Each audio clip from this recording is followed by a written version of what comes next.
Bonjour, aujourd'hui je vais vous montrer comment utiliser Pages, ou Page, vous dites comme vous voulez, hein, qui est le traitement de texte qui est installé de façon native sur les iPads, ou sur les iPhones aussi. Donc c'est le petit carré orange avec le crayon dedans, le stylo qui est en train de faire une ligne en blanc. Voilà, j'appuie dessus. Alors j'arrive ici, j'aurais pu arriver, vous voyez, là sur cette interface-là, vous voyez en haut, à gauche, il y a le petit bouton là qui permet finalement de montrer le menu. Hein, pas possible. Donc vous voyez que là je suis sur mon iPad. Je pourrais aller voir sur récents s'il y en a des récents qui ont été faits.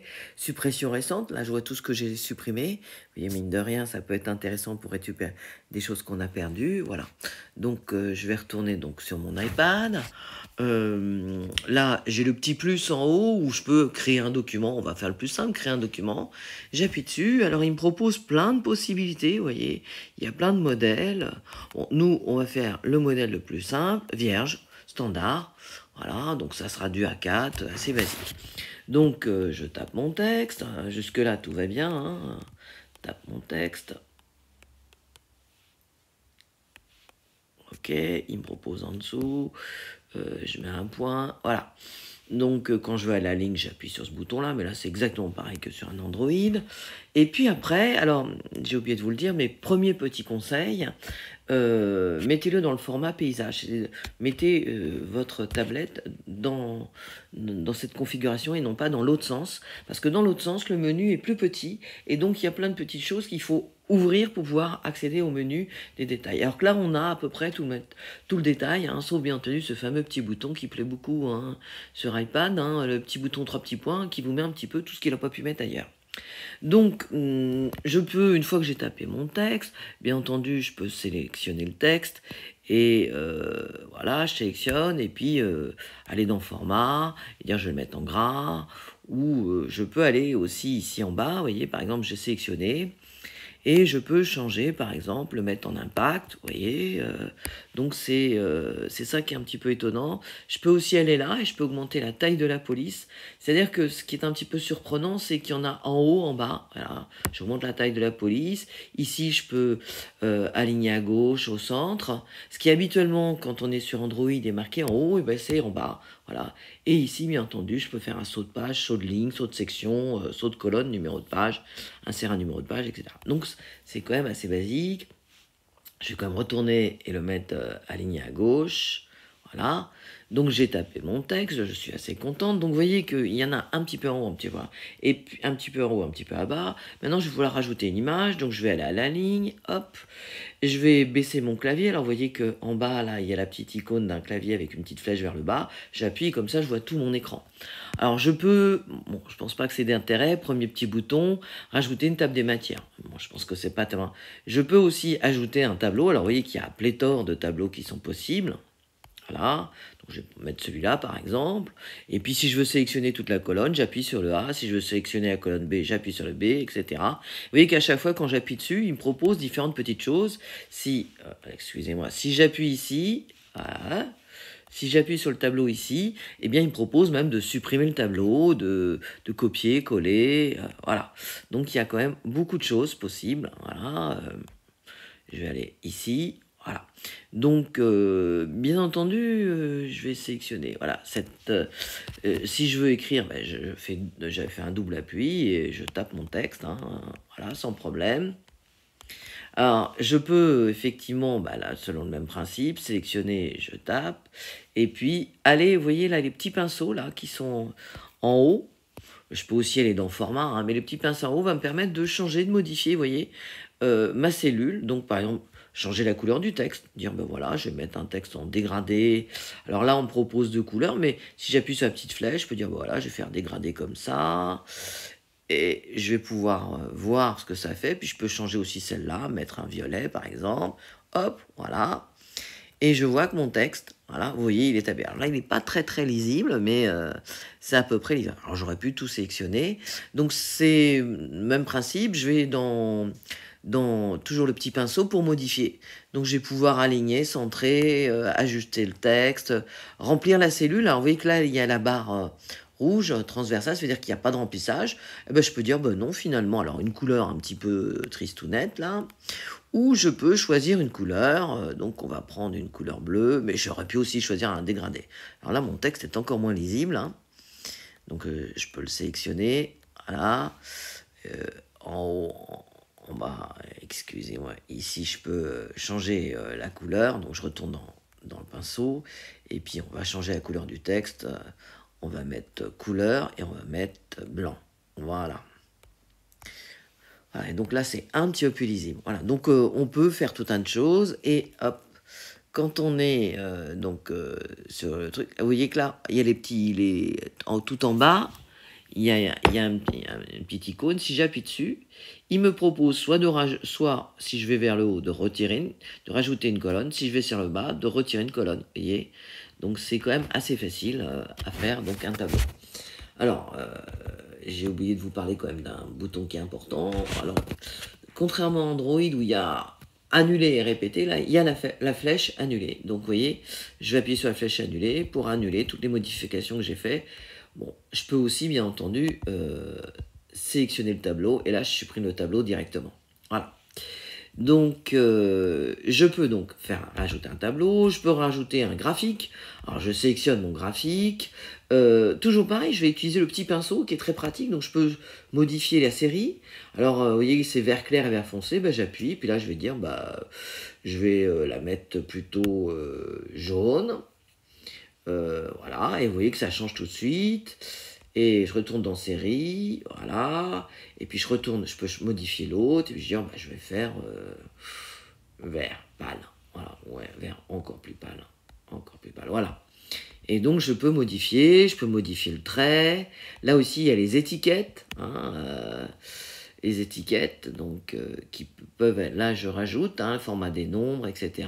Donc je peux mettre, il y a vraiment beaucoup de possibilités, hein, je peux les mettre en pourcentage, etc., etc. Alors on va peut-être pas les mettre, parce que là ce sont des nombres, vous voyez. Et je peux aussi, bien entendu, toujours avec, voilà, hop, voilà. Quand je suis dans mes possibilités, vous voyez que là, j'ai sélectionné mon tableau, il y a la petite flèche, on peut modifier la série, on peut aussi modifier les données, et là, du coup, je vais pouvoir modifier région 1, je peux même changer région 1 et écrire autre chose, hein, je peux changer les chiffres, vous voyez. Donc, voilà, c'est très facile. Région 1, je vais mettre ligne, par exemple. Vous voyez, c'est très très facile de modifier. Une fois que j'ai modifié, j'oublie pas de faire OK, sinon ça ne modifie pas mes données. Et là, vous voyez, maintenant, il y a marqué ligne, et les chiffres qui ont été modifiés sont modifiés. Voilà. Donc ça, c'est pour le tableau, c'est pour le graphique, hein. Donc je vous le remonte, il y a une infinité de graphiques, hein. Alors, vous pouvez bien entendu faire, vous voyez, tourner comme ça. Là, si je regarde, donc là, je vois tous les graphiques de haut en bas, les styles de graphiques. Et après, il y a des couleurs différentes, hein, qui peuvent varier. Et donc, il y a vraiment beaucoup de choix. Et vous voyez la petite barre en bas qui vous dit la façon. Donc, toujours le même principe. Je l'ai sélectionné. Je peux bien entendu la supprimer, la copier-coller. Voilà, nous, on va supprimer. Voilà, donc je me remets, positionne ici. Je peux rajouter des formes. Et alors là, regardez bien, je vais me mettre au début de forme. Il y a les formes, je rabaisse avec le petit clavier. Il y a plein de formes, hein, que je peux ajouter. Je vais ajouter, je sais pas, ce petit carré-là. C'est très très simple. Alors après, ici, je l'agrandis, je le modifie, et toujours avec le petit pinceau, eh bien j'ai toutes les données, le style, donc je peux dire, ben, je vais le mettre de cette couleur-là, là je peux rajouter une bordure, là il est en style comme ça, mais je peux dire ben, qu'elle doit être comme ça, et puis je peux dire, je retourne en arrière, et je peux dire que la couleur c'est pas terrible, je vais mettre une autre couleur, je vais mettre une couleur violet foncé par exemple, voilà. Donc je peux quand même changer beaucoup de choses dans le style, hein, la largeur. Alors j'ai oublié de vous dire, mais je peux rajouter une ombre. Alors, vous voyez que là c'est l'ombre par défaut, mais je peux mettre cette ombre-là qui est plus marquée. Plus rigolo, je peux rajouter le reflet. Alors vous voyez que ça se fait très facilement. Et puis je peux jouer sur l'opacité. Donc là je suis à 100%, donc elle est complètement pas transparente. Et puis je peux descendre pour jouer sur l'opacité. Alors voilà. Donc là ça me donnera quelque chose. Donc, toujours pareil, je la sélectionne, donc j'accède à format, gras, italique, souligné, et mais le pinceau est quand même la chose la plus facile. Donc je le resélectionne, format, ajouter aux figures, commenter, liens, etc. Donc nous on va supprimer. Vous voyez que c'est quand même très très facile. Donc je vous remontre, hein, parce qu'il y a une infinité de... Voilà. Et en haut il y a le petit menu. Donc là c'est la nature. Donc vous avez plein d'icônes, vous avez les animaux ici. Et à chaque fois, hein, vous pouvez modifier. Vous avez des petits... voilà, si vous voulez mettre ça par exemple. Hein, vous pouvez modifier la couleur. Et bien bah, voilà, on va le mettre rouge. Voilà, donc c'est quand même rajouter une bordure, vous voyez, donc c'est quand même assez facile à modifier, toujours on peut modifier, jouer sur la taille. Ça peut être intéressant hein, de rajouter ce genre de petite icône, voilà, donc je rabaisse, et puis hop, donc il y a, ce qui concerne les études, donc ça peut être aussi intéressant quand vous faites un travail, hein, les arts, voilà, différentes petites choses, les sciences. Donc, comme je vous le dis, il y a énormément de possibilités. Et en plus, c'est modifiable. Donc, toujours pareil, je sélectionne, je supprime, voilà. Donc, dernière chose que je peux rajouter, je peux rajouter une image. Alors, une image que j'ai déjà, donc photo et vidéo, ben voilà. Là, j'ai pris des images du collège, je sélectionne et hop, c'est rajouté. Et comme pareil, je peux la sélectionner, la ralentir, la mettre à côté, la mettre au milieu de mon texte si je veux, vous voyez. Et je vais pouvoir aussi jouer sur les paramètres. Donc vous voyez, je peux lui donner un style, hein, un style plus ou moins différent, lui rajouter des bordures, des ombres, des reflets, l'opacité. Et donc là, il y a quand même, voilà, là je change un petit peu le style de la... Je peux rajouter les bordures, voilà. Donc c'est quand même toujours très très facile. Et toujours pareil, je sélectionne, vous voyez, on propose différents menus. Hein, supprimer l'arrière-plan, là, on va pas faire, mais on va supprimer. Voilà. Et je peux aussi, bah, bien entendu, faire une photo ou enregistrer de l'audio hein, et l'ajouter dans mon document page. Alors faites attention parce que ce sera peut-être pas forcément très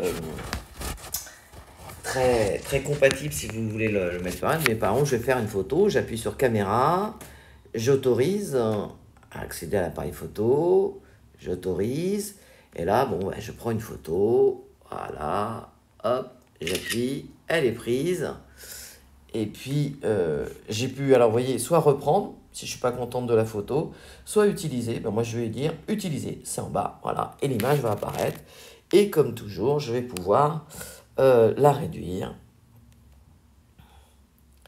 l'agrandir, la centrer, etc. Alors, hop, voilà. J'ai oublié de vous montrer le zoom avec les doigts, hein. On écarte, on resserre, voilà, et on vous dit bien ce qui se passe, ok. Donc, alors, là, vous voyez, la petite barre qui apparaît, c'est que votre image est centrée. Voilà. Et normalement, on peut même centrer avec le milieu. Vous voyez qu'il y a la barre du milieu. Donc, quand je suis comme ça, elle est au milieu de ma page. Voilà. Donc, et pareil, ma photo, je vais pouvoir rajouter les bordures, les ombres, les reflets, etc. Donc, les retouches sont un petit peu plus limitées. Donc, vous voyez que c'est quand même assez simple. Alors, pour taper, donc, je crois que j'ai dit l'essentiel. Il y a le petit menu, là, plus. Voilà. Donc, quand je suis contente de mon travail, il va falloir que je le donne à mon professeur. Alors, deux possibilités. Mon professeur a un iPhone ou un iPad personnel, donc dans ce cas-là, j'ai pas à m'enquiquiner, j'ai plus qu'à lui envoyer en utilisant AirDrop. Ça, c'est facile, il y aura une autre vidéo qui vous montrera.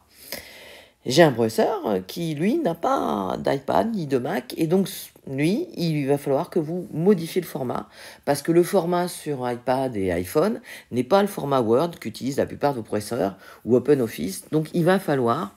Alors, comme toujours hein, sur iPad, il y a le petit carré avec la flèche vers le haut, c'est là-dessus qu'on appuie, et là, il va nous proposer, alors vous voyez, je pourrais directement le partager avec AirDrop avec mon professeur, hein, donc ça c'est très facile.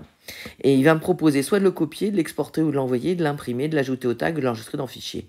Eh bien, comme je veux, là, on va prendre le cas le plus extrême, je veux l'envoyer à mon professeur, eh bien, je vais faire exporter, envoyer. Mon professeur n'a pas d'iPad, le pauvre petit malheureux. Je sélectionne le format qu'il va utiliser.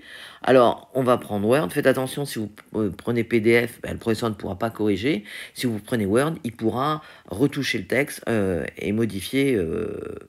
votre texte par exemple. Donc je choisis Word, voilà, ça y est, il a été transféré.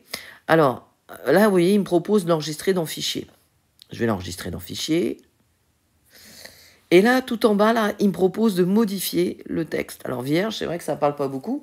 Bien entendu, si vous devez l'envoyer à votre professeur, ben, vous mettrez votre classe. Alors, on y va. Troisième 9. J'espère qu'on n'en arrivera jamais là. Je mets un espace. Je mets mes prénoms. Léa, Léon. Alors, s'il y a deux élèves qui ont le même prénom, Léon, c'est pas Léon, ça. Je mets deux prénoms, les deux prénoms des élèves s'il y a deux élèves qui ont travaillé. Puis bien entendu, je prends le sujet. Par exemple, New York. Voilà. Hop.